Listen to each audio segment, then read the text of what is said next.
Hey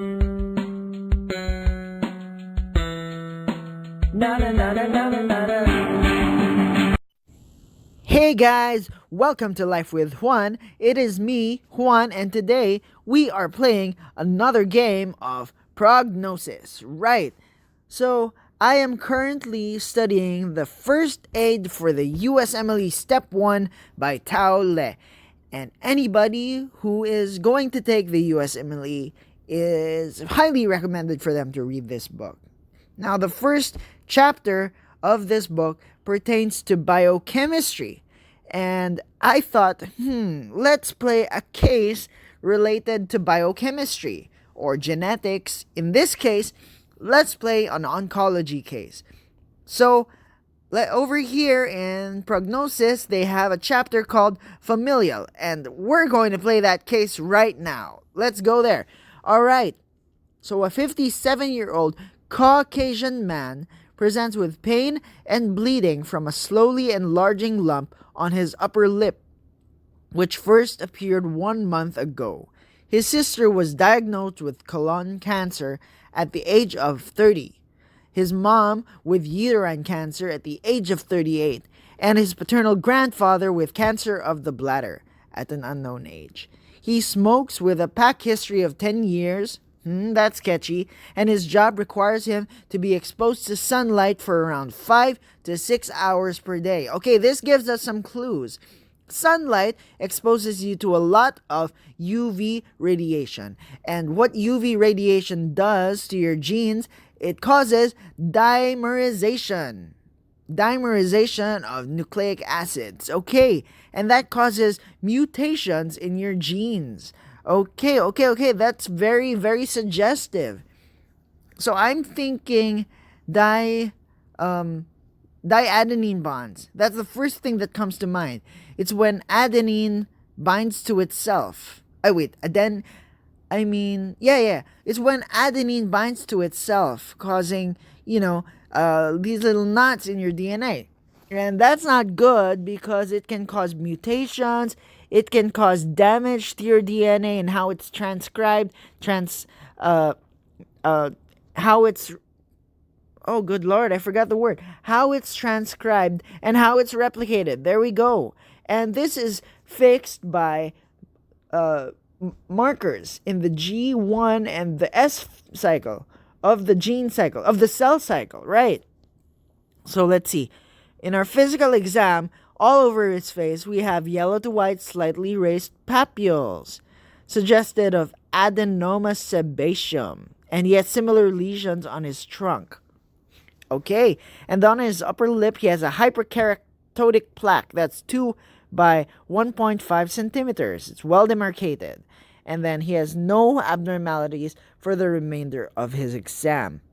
Okay, let's see. Let's investigate. Should we do a biopsy? I believe so.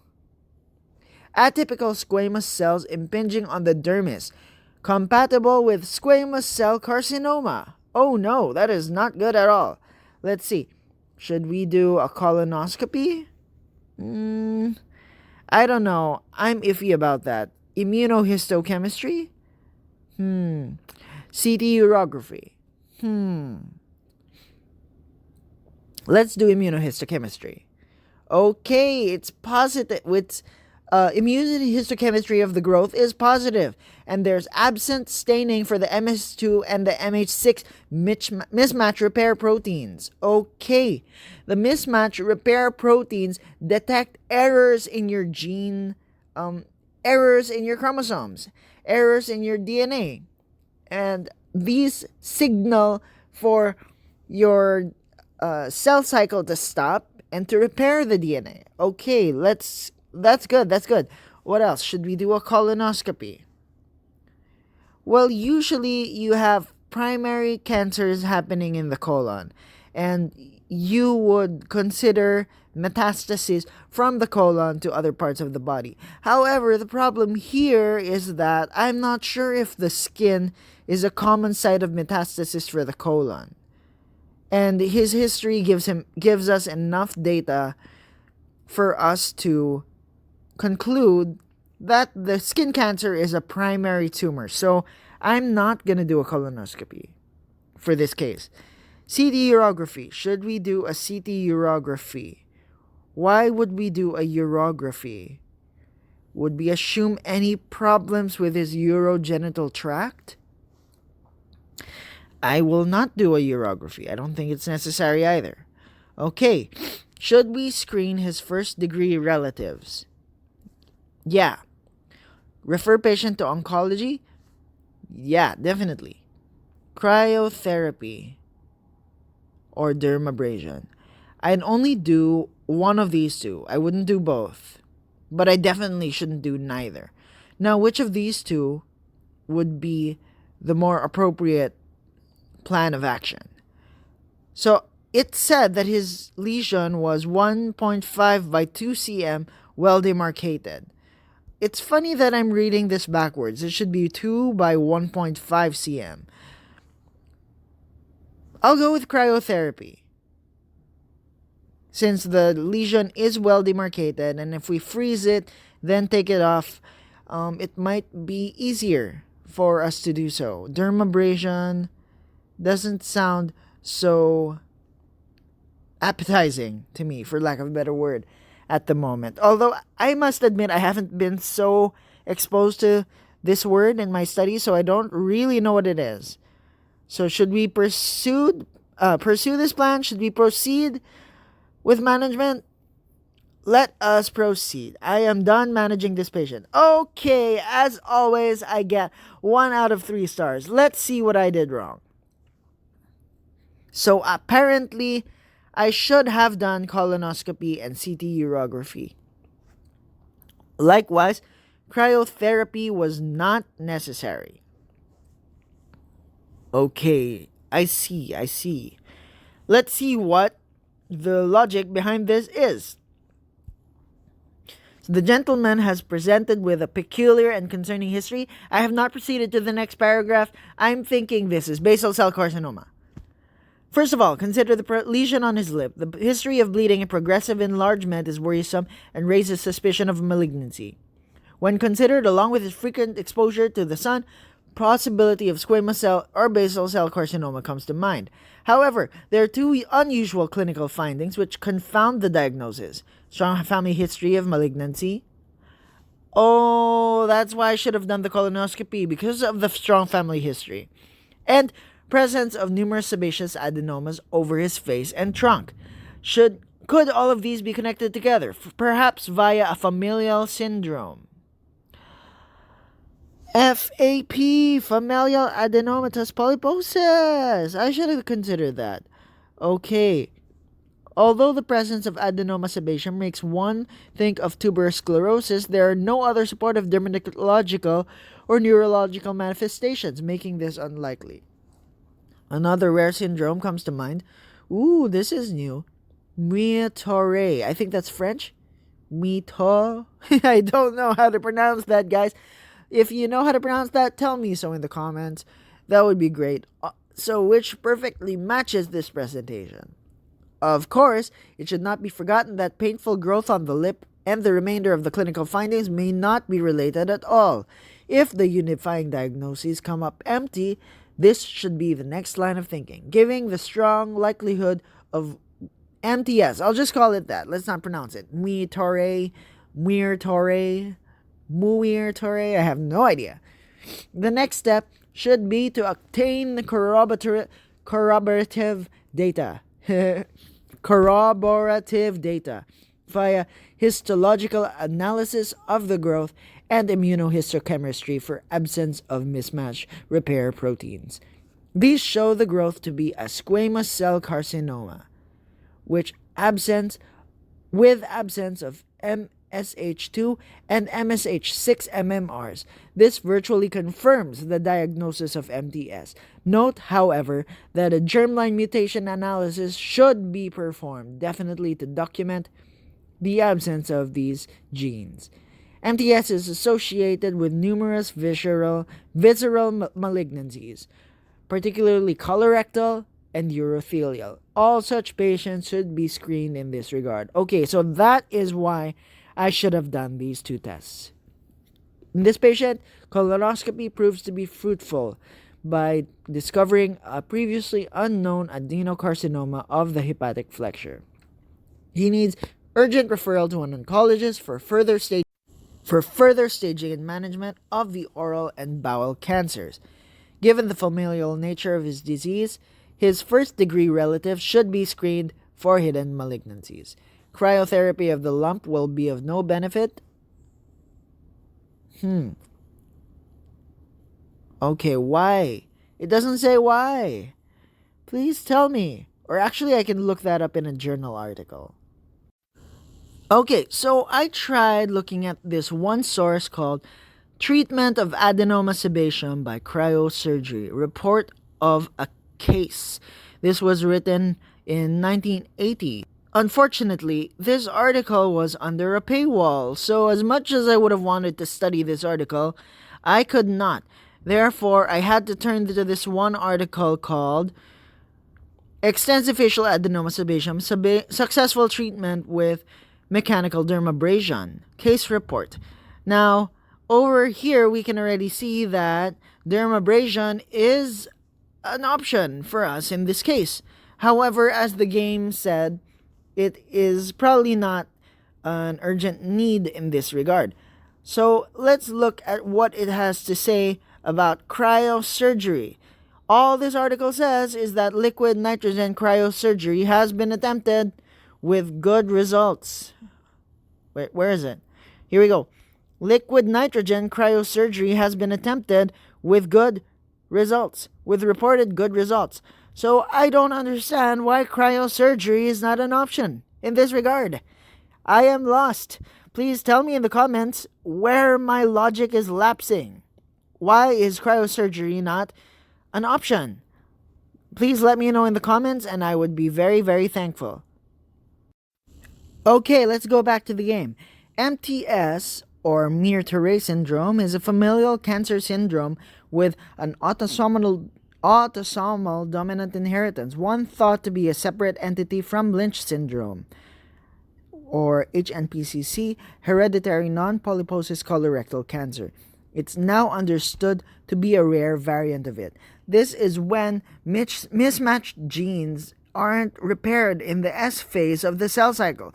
The cell cycle has these phases where certain checkpoints are done to make sure that your genes are replicated properly. And if not, these are normally repaired.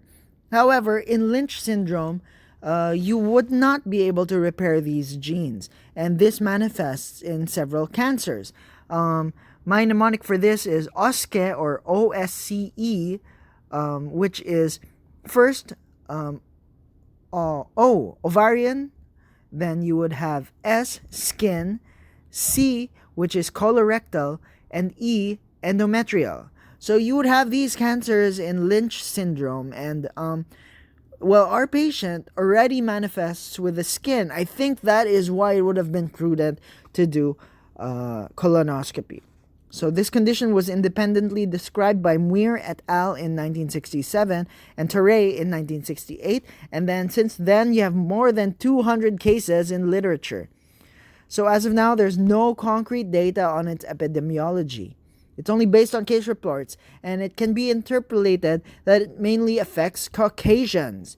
Right, so the median age of presentation is 53 years with a slight male predominance. So the underlying defect is a mutation in one or more of the DNA mismatch repair genes, which repair errors in microsatellites, which are repetitive nucleoside sequences specific to a given person, which are particularly prone to replication errors. So in absence of proper repair, proper function of the MMRs, more and more errors accumulate, resulting in microsatellite instability. The resulting serial genomic mutations eventually give rise to the various malignancies encountered in the disease.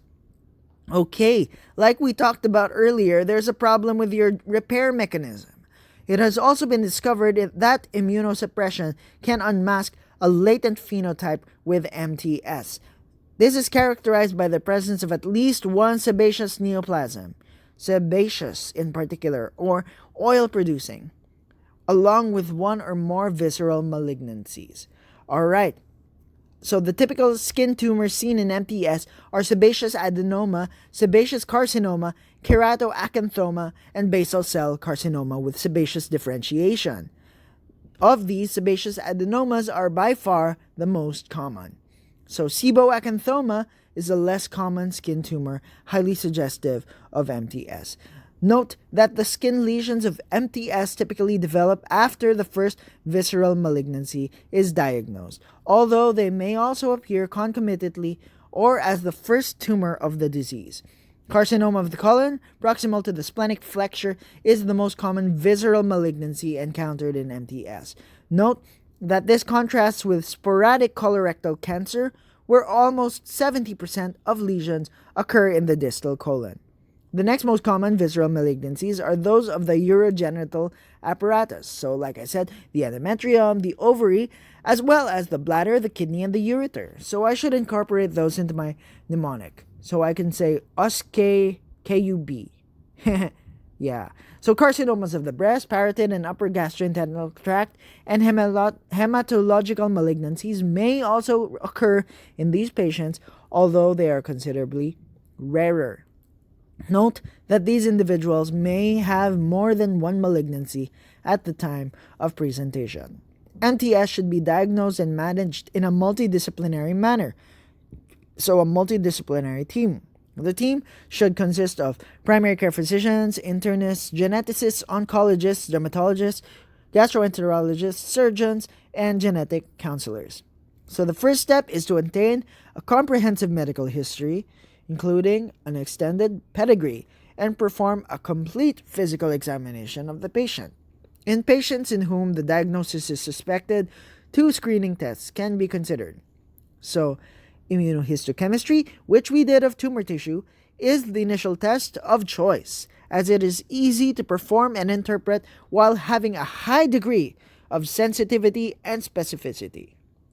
The test stains for the presence of specific proteins coded by the MMR genes implicated in MTS. Thus, an absence of staining indicates a lack of expression of the genes. MSI testing screens for the presence of abnormally long or short microsatellites in the patient's DNA. The presence of 2 or more out of the 5 Bethesda markers set down by the National Cancer Institute signifies a high probability of MSI. However, in contrast to immunohistochemistry, testing for microsatellite instability is complex, expensive, time-consuming, and cumbersome to perform. Furthermore, the mere presence of MSI does not reflect the specific gene defect. If both are positive, diagnosis of MTS is almost certain. However, note that the converse is not true. If there is a strong clinical suspicion of the diagnosis, germline mutation analysis should still be performed, even if these are negative. So germline mutation analysis allows definitive diagnosis by identifying mutations in the MLH, MSH2, and MSH6 genes. However, this is expensive and may not be available in many clinical settings. Once diagnosed, proper genetic counseling of these patients is essential. In addition, screening of first-degree family members is of the utmost importance. Aside from management of cancers already present, these individuals should also undergo regular surveillance to detect new malignancies as early as possible. Ponti et al.